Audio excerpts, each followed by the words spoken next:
Kita ingin berbuat baik supaya ada kelas, supaya amal kita KW1, namanya sodako sirri, imbalannya 700 kali lipat, sahabat sanabil wa fi kulli sumbulatin mi'atu habbah.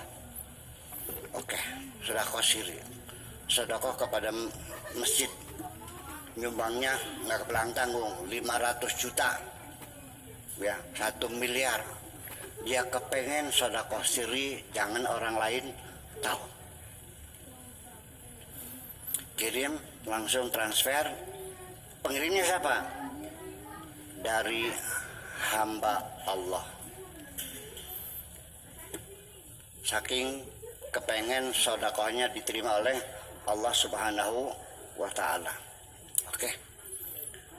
20 tahun lamanya orang tidak ada yang tahu ini uang 1 miliar dari siapa. Yang sodakohnya tidak mau menyebutkan namanya, yang transfer saja. Itulah makanya kenapa sodakoh sirri itu mendapat imbalan yang luar biasa dari Allah. Karena sodakoh sirri ini berujung pada mengajak orang bersyukur kepada Allah. Yang ngasihnya nggak tahu pada siapa, akhirnya ya alhamdulillah. Nah, sehingga orang merasa diberi oleh Allah, itulah yang paling penting dan bersyukur.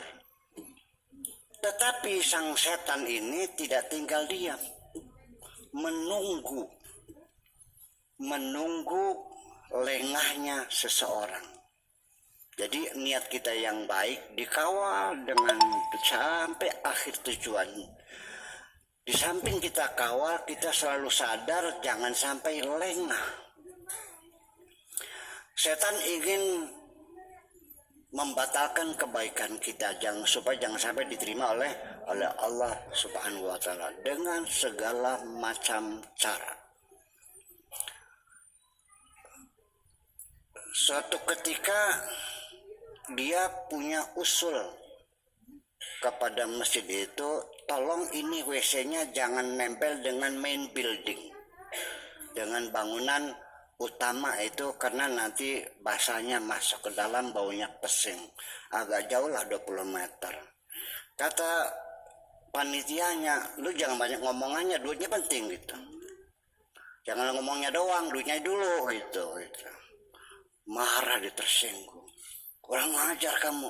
Tahu nggak dulu tuh pernah terima uang 1 miliar? Itu dari saya, tau nggak, goblok kamu nih. Dalam kemarahan setan masuk. Itulah sebabnya Allah Subhanahu wa Ta'ala, Rasulullah bersabda ketika ada seorang sahabat kepada datang Rasulullah, qala ausini ya Rasulullah, qala la taghtab. Tsumma qala tsumma madza ya Rasulullah, qala la taghtab. Tsumma qala tsumma madza ya Rasulullah, qala la taghtab. Jangan marah. Terus apa lagi? Jangan marah. Terus apa lagi? Jangan marah. Karena kita dalam keadaan marah, kita lengah. Seperti pintu gerbang terbuka lebar, disitulah setan masuk ke dalam diri kita. Gugurlah amalnya itu. Nah, ingin saya sampaikan kepada ibu-ibu dan bapak sekalian. Saya mau nanya dulu, nanti ada dialog ya, saya jawab itu. Pernah berbuat baik nggak, Bu, dalam hidup nih? Pernah nggak berbuat baik? Bapak-bapak pernah? Masih ingat? Nah, semua kebaikan yang masih kau ingat itu pertanda amalmu belum diterima oleh Allah.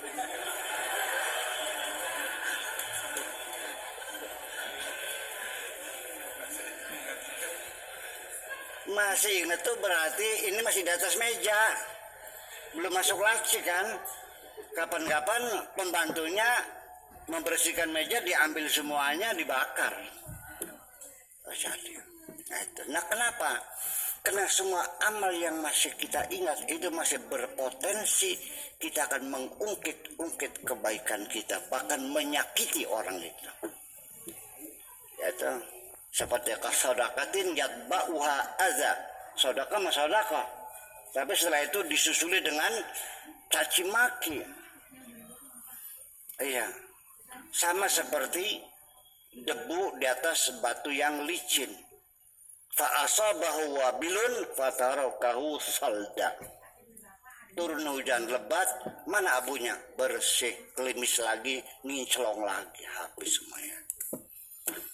Nah itulah makanya kita jangan take for granted, kita harus selalu waspada. Nah kewaspadaan inilah yang dimaksud dengan at-taqwa itu. Ya, takwa itu kewaspadaan. Dikawal niat baik kita dengan baik sampai tujuan tercapai. Di tengah perjalanan kita selalu waspada karena kita tidak akan dibiarkan. Jadi jangan dikiranya, jangan anggap bahwa dunia ini seperti licin-licin saja, tidak. Kita perjalanan ini banyak beling, banyak paku, banyak ular, banyak segala macam. Makanya mesti berhati-hati. Ya, ittaqullah, bertakwalah kepada Allah, itu berhati-hatilah. Makna bertakwa kepada Allah itu idiomatik. Maknanya waspadalah. Ittaqullah maknanya waspadalah. Ketika kita lagi ngomelin orang lain, ngerasanin ya jelek orang lain, tiba-tiba orang yang sedang kita jelek-jelekin itu datang, kita bilang tutup baskom dah, tutup baskom, masuk ke dapur, baskom ditutup, paham gak tuh? Nggak paham. Tutup baskom itu artinya stop, jangan dilanjutkan. Ya ittaqullah itu artinya berhati-hatilah. Nah ini makanya yuk kita koreksi dari sejak awal lagi, supaya ketakwaan kita ada maknanya mengawal kehidupan ini.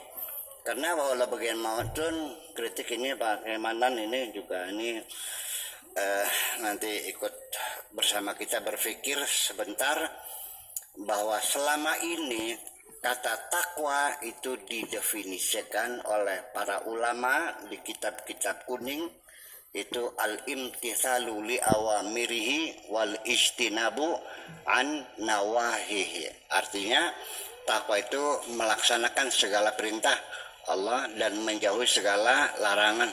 Betul begitu nggak? Betul begitu? Definisinya gitu. Oke, sekarang saya nanya,